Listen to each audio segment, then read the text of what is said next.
High everyone, welcome back to my Mitali Mithai live blog. আশা করি তোমার সবাই অনেক ভালো আছে। সুন্দর একটা সকাল থেকে ব্লগটা শুরু করলাম। ঘুম থেকে উঠে মিঠাইকে ফ্রেশ করিয়ে খাওয়ানোর পর বাড়ির প্রত্যেকের জন্য একটু চা বসিয়ে দিলাম। ঘরের এখনও কোনো কাজই সারা হয়নি বলতে পারো, গ্যাসটাও প্রায় ফুরিয়ে এসেছে। তার জন্য আবার সকালে দাদুর ফোন থেকে গ্যাসটা অর্ডার করে দিলাম। গ্যাস না হলে তো কোনো কিছু করাই যাবে না। মিঠাইয়ের খাবার বানানো, একটু জল গরম করা, টুকটাক কাজগুলো তো গ্যাসেই করতে হয়। সবসময় কি আর পাখার জ্বালায় উনুন জ্বালিয়ে কি করা যায়? আমাদের তো বেশিরভাগটা রান্না হয় দিনের বেলা কাঠের জালেই। তো দাদু বাজারে গেছিলো, বাজার থেকে অনেক সবজি বাজার করে নিয়ে এসেছে। আজ থেকে আমাদের অনেক পালনই শুরু হলো।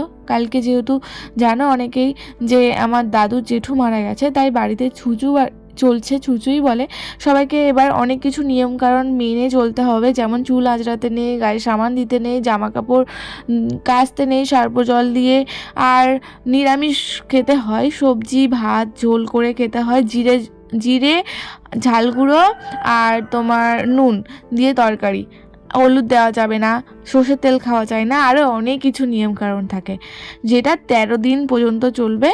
তারপরে আবার জেগে সেই দিন চলবে। বাড়ির কাজ টুকটাক করে সেরে নিচ্ছি। মিঠাইকে দাদুকে ধরতে বললাম, ওকেও দুধ বিস্কুট খাইয়েছিলাম বলেও একটু খেলাধুলা করুক, ওর জন্য একটু ভালোভাবে টিফিনও বানিয়ে দেবো। ভাবলাম যে একটু চাউমিন বানিয়ে দেবো। চাউমিনটা একটু ভিজিয়ে দিয়েছি। আমি চাউমিনটা না ঠান্ডা জলে ভিজিয়ে রেখে করতেই বেশি পছন্দ করি। অনেকে কি করে গরম জলে ভিজিয়ে দিয়ে করে, আবার অনেকে যার যেমন পছন্দ। ঘর দাওয়াটা ভালোভাবে মুছে নিলাম। আজকে বেশ ভালোই রোদ উঠেছে। মিঠাইয়ের জামা কাপড়গুলো কাচতে হবে। আমি মিঠাইয়ের জামাগুলো সার্প জলে দেবো, কারণ আমাদের তো বিশেষভাবে বলতে পারো যে আমাদের কোনোই ছুঁচো না। আমি দিদার বাড়িতে আছি বলে, তাই দিদা দাদুর সঙ্গে একটু নিয়মকানুন পালন আমাকে করতে হবে। খাবার দিতে হোক বা টুকটাক জিনিসে মেনে আমাকে চলতেই হবে, কারণ একই ঘর দাবায় থাকি যেহেতু। তাই তোমরা অনেকেই বলছিলে যে দিদিভাই আমার কেন কমেন্টে আনসার দিচ্ছ না। তোমরা একটা দিক দিয়ে ভাবো যে আমি বাড়িতে সবসময় এতটা পরিমাণ কাজ করি, মিঠাইকে সামলাই, আর একটু সময় পাই না নিজের জন্য। আমি না সব সময় মানে কিছু না কিছু নিয়ে ব্যস্ত হয়ে পড়ছি। এখন মিঠাই বড় হচ্ছে যত না, ওকে বেশি করে সময় দিতে হচ্ছে। আগে কি হতো, ও যখন একটু রেস্ট নিত, ঘুমাতো, বেশিরভাগ সময়টা আমি ওর পাশে বসে বসে আমি এডিটিংয়ের কাজটা আর মেসেজগুলো রিপ্লাই করার সমস্ত কাজগুলো করতাম। এখন তো মিঠাই কার্টুন দেখতেও শিখেছে, কিছুতেই ফোনে হাত দিতে দেয় না, জানো তো। আমারও খুব খারাপ লাগে। তোমরা আমাকে কমেন্ট করবে, হ্যাঁ আমি হয়তো একটু লেট করেও আনসার দেবো, তা বলে তোমরা আমাকে কেউ খারাপ ভেবো না, বা ভেবো না যে দিদিভাই ইচ্ছা করে রিপ্লাই দিচ্ছে না। না, আমি সত্যি সময় পাচ্ছি না। আমি চেষ্টা করব খুব তাড়াতাড়ি তোমাদের রিপ্লাইগুলো দেওয়ার। হয়তো একটু সময়ের অভাবের জন্য যখন বলছো তার 2 দিন পরে হয়তো আমি রিপ্লাই দিচ্ছি, কিন্তু আমি দেবো। আর জামা কাপড় কাচতে গিয়ে দেখো এখন তো গাছপালার সমস্ত পাতাগুলো ঝরে পড়ে যাচ্ছে, আর শুঁয়োপোকাও হয়েছে। জামার ওপরে কীভাবে শুঁয়োপোকা পড়েছিল আমি বুঝতেই পারিনি। পিঠের চালে পুরো একদম শুঁয়োপোকার কাঁটা ভর্তি হয়ে গিয়ে ফুলে গেছে। তারপর সাথে সাথে দিদা বললো একটু চুন দেওয়ার জন্য, চুন দিলে নাকি ভালো হয়ে যায়। তো জামাটা চেঞ্জ করে নেওয়ার পর একটু চুন দিতে মোটামুটি এখন ঠিক আছে। মিঠাই জামা কাপড়গুলো পুকুর থেকে ধুয়ে নিয়ে আসার পরেও আমি একটু ডেটল জলে দিয়ে দিই, যাতে পুকুরের জলে ধোয়ার পরেও মানে না যেন জীবাণু থাকে আর কি। আমি ছোটোবেলা থেকে প্রায় এরকম করি, শুধু ওর জামা কাপড় বলে নয়, বাড়ির প্রত্যেকেরই কলের জলে ধুয়ে ডেটল জল দিয়ে দিই। এই যে সমস্ত জামা কাপড়গুলো রোদে দেওয়ার পর কি রান্না হবে, সেই সবজি কাটবো। আজ বেলায় রান্না হবে। ভাই তো এই কয়েকদিন ভোর হয়েছে বেড়াতে গেছিলো না দীঘায়, তারপর থেকে কাজে যায়নি, বলে একেবারে সোমবার থেকে কাজে যাবে। তার জন্য আমাদের বেড়াতেই রান্না হচ্ছে। Tata tata tata tata, see you.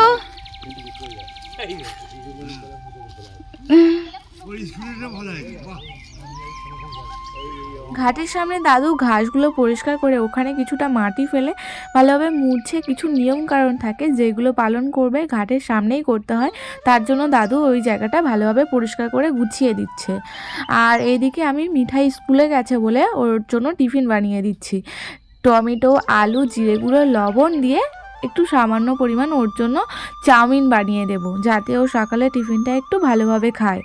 আর মাঝে সাঝেই ওকে একটু চাউমিনটা বানিয়ে দিই, ম্যাগিটা একদমই দিই না বলতে পারো। একদম ঠান্ডা লেগে গেলে কিছু খেতে মন না চাইলে ম্যাগিটা দিলেও খেয়ে নাই বলে তখনই একবার ম্যাগিটা দিই, কিন্তু চাউমিন আমি বেশিরভাগ সময়টা দিই। আর টিফিনে যদি একটু অন্যরকমভাবে খাওয়ানো যায় অন্য খাবারগুলো ও বেশ গুছিয়ে খেয়ে নেয়। সকালে এমন হয়েছে, জামা কাপড় কাচতে গিয়ে একটা কি বলবে শুপোকা পিঠের মধ্যে পড়েছে, একদম চারিদিকে কাঁটা ভর্তি হয়ে গিয়ে চুলে চুলকে অবস্থা খারাপ। ড্রেস ফ্রেস চেঞ্জ করলাম, সাথে সাথে মিঠাইকে স্কুলে পাঠিয়েছিলাম, মিঠাইয়ের জন্য টিফিন করে দিচ্ছি। এখন থেকে তো আমাদের নিরামিষ খেতে হবে, কালকে যেহেতু মারা গেছে, কালকে রাত থেকে আমাদের নিয়ম কারণ সমস্তটা শুরু হয়েছে। আমি যেহেতু দিদার বাড়িতে থাকি, তাই দিদাদের সাথে সাথে আমাদেরকেও কিছু জিনিস মেনে চলতে হবে। লেগেছে মাথায়? স্কুলে গেছিলো, স্কুল থেকে এক্ষুনি ফিরলাম। তাই ভালো লেগেছে স্কুলে গিয়ে? ওর জন্য একটু চাউমিন বানিয়ে দিচ্ছি, লবণ আর জিরে গুঁড়ো দিয়ে সাদা তেলে। শুধুমাত্র আলু দিয়েছি আর টমেটো দিয়েছি, দিদা বলে টমেটোটা খেতে আছে, তার জন্য। ও সকালে তো ওর জন্য একটু ভালো কিছু বানিয়ে দিতেই হবে, তাই না? নাহলে তো খেতেই পারবে না। দিদা বলছে যে তুই যতটুকু করার করবি, মিঠাইকে আমিষ কিছু দিলে অসুবিধা হবে না। তবু 3-4 দিন একটু মানি ভালোভাবে, তারপরে দেখা যাবে। কি তুমি এত ছটফট করছো কেন? এত ছটফট করছো কেন? কি না নেবো নেবো, ওরা তো একে ধরো না একটু। মিঠাইয়ের জন্য একদম চাউমিন রেডি, সাদা তেলে বানিয়ে দিয়েছিলাম বলে একদমই কালার হয়নি, জিরে গুঁড়ো লবণ দিয়ে বানিয়েছি। আর আমাদের সবার জন্য আলু টমেটো কাঁচা লঙ্কা দিয়ে হালকা করে চাউমিন বানিয়ে নেব। ওর জন্য আলাদা করে দিয়েছি, কারণ কাঁচা লঙ্কা দিলে তো ওর ঝাল লাগবে, খেতে পারবে না। দিয়েছো? দিয়েছো সত্যি? আচ্ছা, আস্তে আস্তে খেয়ে নাও তাহলে। না বলছে না, বলতে হয় হ্যাঁ। হ্যাঁ আমি যাচ্ছি বাবা, বসতে হবে আমাকেও। বাবা তুমি একা বসে খেতে পারবে না? এই প্লাস্টিকটা কি বার করেছে মিঠাই? তুমি? কেন? ওখানে তো গোছানো ছিল মিঠাই। ওর ভেতরে জামাটা কি করলে? কি করেছে জামাটা? ওদিকে আছে? ও আচ্ছা ঠিক আছে। আমার মিঠাইকে যা বলে সব বোঝে। ওর জন্য একদম সাদা মাঠা চাউমিন বানিয়ে দিয়েছি, দেখতে পারো। শুধু আলু আর একটু টমেটো দিয়েছি অল্প করে, দিয়ে আর লবণ আর জিরে গুঁড়ো দিয়ে। হাই করে দাও তো একটু সবাইকে, অনেকদিন হাই।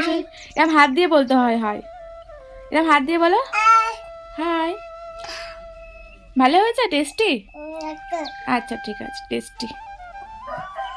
মিঠাই সোনাকে চান করিয়ে দিলাম, দিয়ে ফ্রেশ করে দেওয়ার পরেই দেখো টং টং করে হেঁটেছে। দাঁড়াও, আমার জন্য একটু অপেক্ষা করো। মিঠাই কোথায় যাচ্ছে? মিঠিকে নিয়ে একাই ওকে ধরে নিয়ে দৌড় দিয়েছে, দেখেছো? ওকে চান করে ভাবলাম যে দাবায় একটু বসিয়ে রাখবো, কি করছে দেখেছো? পড়ে যাবি তো, মিঠিকে নিয়ে ঘোরাচ্ছ।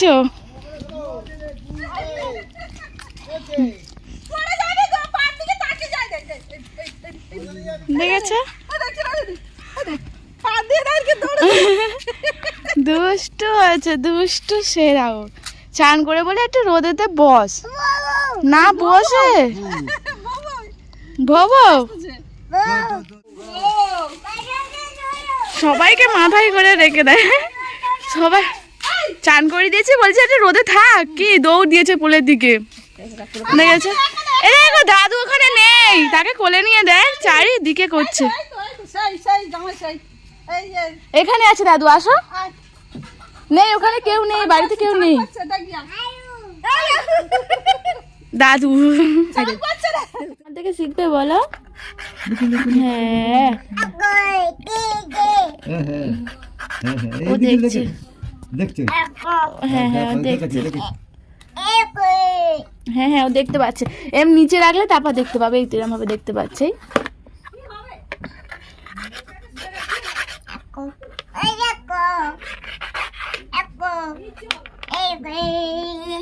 হ্যাঁ হ্যাঁ দেখছে। মিঠাই দেখেছো কতটা বোঝে? আমি যেভাবে ওকে পড়াই, ওর দলকে দেখাচ্ছে আর পড়াচ্ছে। হ্যাঁ দেখছে, এই দেখো। ও সবসময় বলে এই দেখো, মানে সবসময় সবাইকে তুমি বলেই কথা বলে, বলে তো দাও খাও। মিঠাইকে ঘুম পাড়িয়ে দেওয়ার পর এই যে সবাই মিলে খেতে বসে পড়লাম। আর আজ যেহেতু নিরামিষ রান্না হচ্ছে, অনেক কিছুই রান্না করেছে দিদা, ভাইও বাড়িতে রয়েছে, এত বেলা হয়ে গেছে এখনও চান করেনি, তাই বকাবকি করছিলাম। দুপুরে রান্নায় হচ্ছে আলু ভাজা, শিম আলু ভাতে, টমেটো ভাতে, আর হচ্ছে শিম আলু দিয়ে একটা তরকারি। একদমই সাদা সাদা তরকারিগুলো দেখতে পারো, কারণ আজকে তো কোনো হলুদ পড়েনি, কোনো তরকারি মশলা পড়েনি, শুধুমাত্র দিয়েছে জিরে গুঁড়ো আর লবণ, ঝাল গুঁড়োটাও দিয়েছে হয়তো, কাঁচা লঙ্কা দিয়ে একদম সাদামাটা তরকারি। এখন কয়েকদিন ভোর এই এই খাবারই আমাদেরকে খেতে হবে। ঠিক কোথায় গেছে দেখো, ওখানে মুরগি রয়েছে ধরা, তো মুরগির কাছে গেছে, একবার তো হাতে কামড়েও দিয়েছে মিঠাইকে। কি হচ্ছে মিঠাই, কি করছে? মুরগি ডাকছে, মুরগি ডাকছে, কি বলে ডাকছে? বলছে মিঠাই আমাকে ছাড়ো।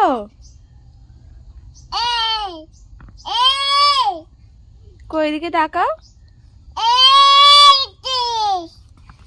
এইটি এইটি। আজকে সারাদিনে ভালোই রোদ দিয়েছিল, সকালে জামা কাপড় কেচে দেওয়ার পর দেখছি যে বিকেলের মধ্যে সমস্ত জামাগুলো শুকনো হয়ে গেছে। এমনি সময় নাই আজকের জামা কাপড় কালকেরই শুকনো করতে হয়।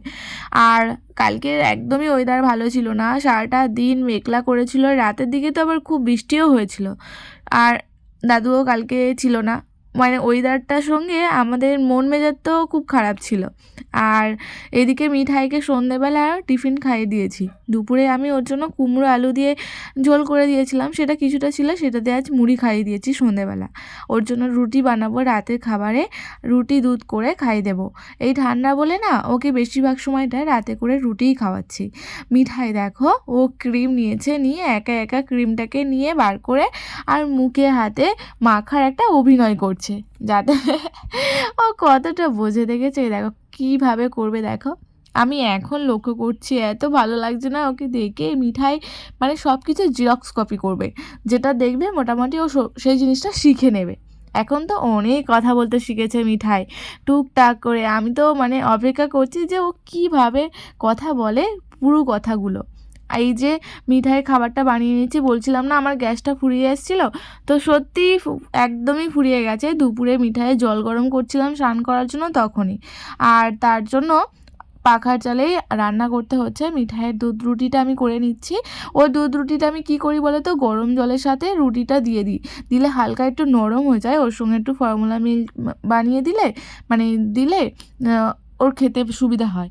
তো আজকে ব্লগটা এখানেই শুরু করব বলছি, শেষ করব। তোমাদের কেমন লাগলো অবশ্যই বলো। সারাটা দিন আমার এইভাবেই কাটলো, প্রায় প্রত্যেক দিনই আমার এরকমভাবেই কাটলে, তোমরা জানো। তো টাটা।